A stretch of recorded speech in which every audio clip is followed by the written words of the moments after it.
Selamat pagi adik-adik, salam sehat untuk kita semua. Hari ini kita akan mendalami materi tentang Aku Citra Allah yang unik. Sebelum kita memulai kegiatan kita pada pagi hari ini, marilah kita mengawalinya dengan doa bersama. Untuk itu, mari kita doa secara bersama-sama. Dalam nama Bapa dan Putra dan Roh Kudus. Amin. Allah Bapa yang Maha Baik, puji syukur kami haturkan kepadamu atas anugerah-Mu pada hari ini. Dampingilah seluruh kegiatan pembelajaran kami hari ini. Semoga dengan pendampingan Roh Kudus-Mu memampukan kami untuk belajar dengan baik dan semakin mengenal kasih-Mu, sehingga kami mampu mengenal diri kami dan sambil membantu untuk saling mengenal satu sama lain. Semua doa ini kami haturkan kepadamu dengan perantaraan Kristus Tuhan kami. Amin. Dalam nama Bapa dan Putra dan Roh Kudus. Amin. Materi kita adalah Aku Citra Allah yang unik. Adapun beberapa tujuan dari pembelajaran kita hari ini. Yang pertama, supaya siswa dapat menjelaskan arti kata citra. Yang kedua, agar siswa juga dapat menyebutkan perbedaan antara manusia dan ciptaan Tuhan yang lainnya. Yang ketiga, menjelaskan makna manusia sebagai citra Allah yang berdasarkan Kitab Kejadian bab 1 ayat 26 sampai 28. Kata citra dapat diartikan sebagai gambaran yang menunjuk pada identitas atau ciri seseorang atau kelompok. Biasanya kata citra dikaitkan dengan suatu nilai yang dianggap ideal dan baik, dan umumnya terkait dengan tindakan, sifat, atau karakter. Jika kita mengatakan citra masyarakat tertentu, maka yang dimaksudkan adalah gambaran positif tentang nilai-nilai, karakter, atau kebiasaan masyarakat yang mampu memberi ciri yang jelas dan tegas tentang masyarakat itu, sehingga dapat dibedakan dari masyarakat lain.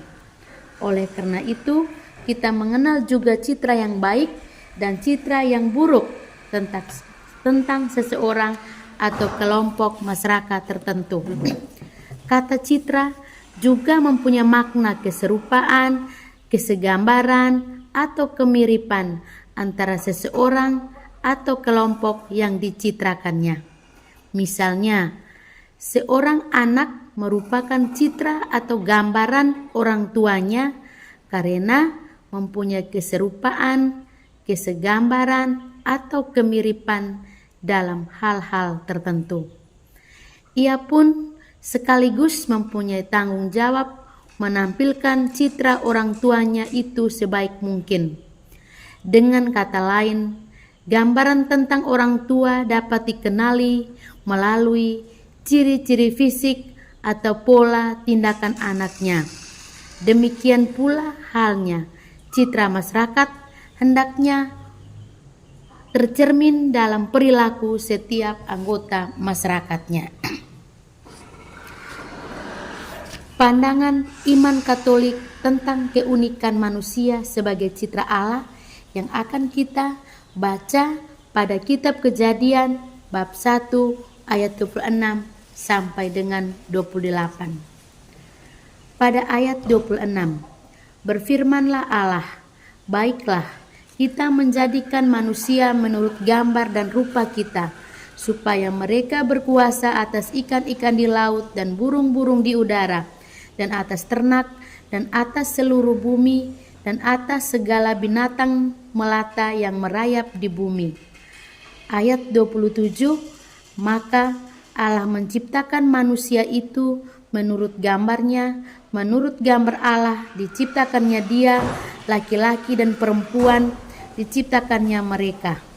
Ayat 28, Allah memberkati mereka, lalu Allah berfirman kepada mereka, beranak cuculah dan bertambah banyak, penuhilah bumi dan taklukkanlah itu, berkuasalah atas ikan-ikan di laut dan burung-burung di udara dan atas segala binatang yang merayap di bumi. Sejauh yang terlukiskan dalam kitab suci, istilah citra Allah itu hanya dikatakan kepada manusia, tidak dikenakan pada ciptaan Tuhan yang lainnya. Hanya manusialah yang disebut sebagai citra Allah. Dengan alasan bahwa Allah telah memberikan manusia akal budi, kebebasan, dan hati nurani. Kemampuan-kemampuan dasar itulah yang membedakan antara manusia dan ciptaan Tuhan lainnya. Ia adalah ciptaan Allah yang bermartabat luhur. Siapapun orangnya, ia adalah citra Allah, serupa dan segambar dengan Allah. Ia wakil Allah di dunia. Karena semua manusia adalah citra Allah, berasal dari Allah yang sama, dan sama-sama dikasihi Allah, maka semua manusia mempunyai ikatan kesatuan. Mereka berkewajiban, atau kita semua berkewajiban untuk saling mengasihi, menghormati, tidak saling menghina dan merendahkan, serta hidup sebagai saudara satu terhadap yang lain. Anak-anak yang terkasih, itulah materi kita pada pagi hari ini. Dan juga ada beberapa pekerjaan yang kalian akan melanjutkan pekerjaan itu di rumah yang terdapat dalam buku siswa. Jawabilah pertanyaan-pertanyaan itu dengan baik.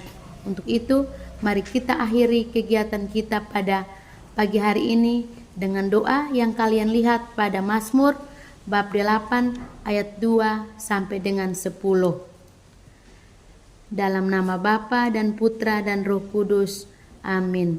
Ya Tuhan, Tuhan kami, betapa mulia nama-Mu di seluruh bumi. Keagungan-Mu yang mengatasi langit dinyanyikan.